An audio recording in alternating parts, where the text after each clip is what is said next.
మొదట ఏది మాట్లాడతారో తర్వాత ఏది మాట్లాడతారో మీకే గుర్తుండదో, మీరే గందరగోళపడతారు. మాలాంటి నాయకులు నమ్మి ఆస్తులు సంపాదించడం సరదానా? మీ సరదాకి ఎంతమంది ఆడపిల్లలు కన్నీళ్ళు కార్చాలో. సుజనా చౌదరి గారంట ఢిల్లీలో వెళ్ళి బాగా మాట్లాడతారంట. మరి నువ్వేం చేస్తావు? గాడిదలు కాస్తావా? అందరికీ నమస్కారం. ఈరోజు పశ్చిమ నియోజకవర్గంలో పవన్ కళ్యాణ్ గారు నిర్వహించిన కూటమి మీటింగ్ ఫ్లాప్ అయ్యింది. 3 పార్టీలు, 3 జెండాలు, 300 రూపాయలతో తీసుకొచ్చిన పెయిడ్ జనం అయినా కూడా సభ నిండుగా లేదని అందరూ కూడా మాట్లాడుకుంటూ ఉన్నారు. గతంలో నేనున్నప్పుడు ఎలాంటి మీటింగులు జరిగినాయి, కానీ ఈరోజు మేము లేకపోబట్టి ప్రజలు కూడా పశ్చిమ నియోజకవర్గంలో పవన్ కళ్యాణ్ గారిని ఆదరించలా. కూటమి మీటింగ్ ఫ్లాప్ అయ్యింది. కూటమి మీటింగ్ ఫ్లాప్ అయ్యింది. పంజా సెంటర్ సాక్షిగా ముస్లింల మీద పవన్ కళ్యాణ్ విషపు పంజా విసిరారు. 4% మైనార్టీల రిజర్వేషన్లు రద్దు సబబే అని పంజా సెంటర్ వేదికగా మాట్లాడారు.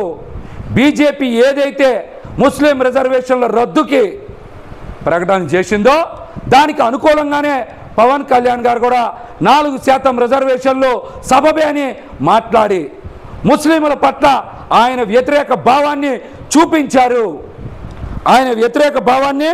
చూపించారు. మీటింగ్ మొదట్లో ఏం మాట్లాడారు? బలమైన నాయకుల సమూహం ఉండాలని చెప్పారు. కొద్దిసేపు ఆగి నాయకులు కాదు కార్యకర్తలు ఉంటారు, వేరే మహిళలు ఉంటారని మాట్లాడుతున్నారు. అంటే మీ ప్రసంగంలో మొదట ఏది మాట్లాడతారో తర్వాత ఏది మాట్లాడతారో మీకే గుర్తుండదో, మీరే గందరగోళపడతారు. మీరు ప్రజలకి ఏం మేలు చేస్తారు? ఇంకా ప్రజలకి ఏం మేలు చేస్తారు? సమాధానం చెప్పండి. పాలిటిక్స్ అంటే ఏదో సరదా కాదంటే మీకేం సరదా? మాలాంటి నాయకులు నమ్మి ఆస్తులు సంపాదించడం సరదానా? లేకపోతే ఆడపిల్లల్ని మీ ఆనందానికి వాడుకొని వదిలేయడం మీకు సరదానా? ఏం సరదా మీకు? బాధ్యత లేనటువంటి వ్యక్తి మీరు. కుటుంబాన్ని, భార్యని, పిల్లల్ని ప్రేమించే బాధ్యత లేని వ్యక్తి మీరు రాష్ట్ర ప్రజల్ని బాధ్యతగా చూసుకుంటారంటే ఎవరైనా నమ్ముతారా? అసలు ముందు మీ మీద గృహహింస చట్టం పెట్టాలి. మీ చేతిలో బలైపోతున్నటువంటి ఆడపిల్లల జీవితాల్ని రక్షించేందుకు ముందు పవన్ కళ్యాణ్ గారు అనే వ్యక్తి మీద గృహహింస చట్టం పెట్టాలి. లేకపోతే ఇంకెంతమంది ఆడపిల్లల జీవితాలు మీ చేతిలో బలైపోతాయో, మీ సరదాకి ఎంతమంది ఆడపిల్లలు కన్నీళ్ళు కార్చాలో రాష్ట్ర మహిళలందరూ కూడా ఆలోచన చేయాలి. అట్లాగనే పవన్ కళ్యాణ్ గారు ఓటు బ్యాంక్ రాజకీయాల గురించి మాట్లాడుతున్నారు.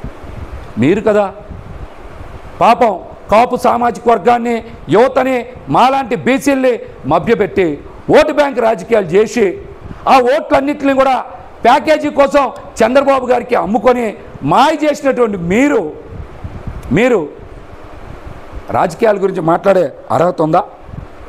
కనీసం మీ మేనిఫెస్టో గురించి మాట్లాడలేదే.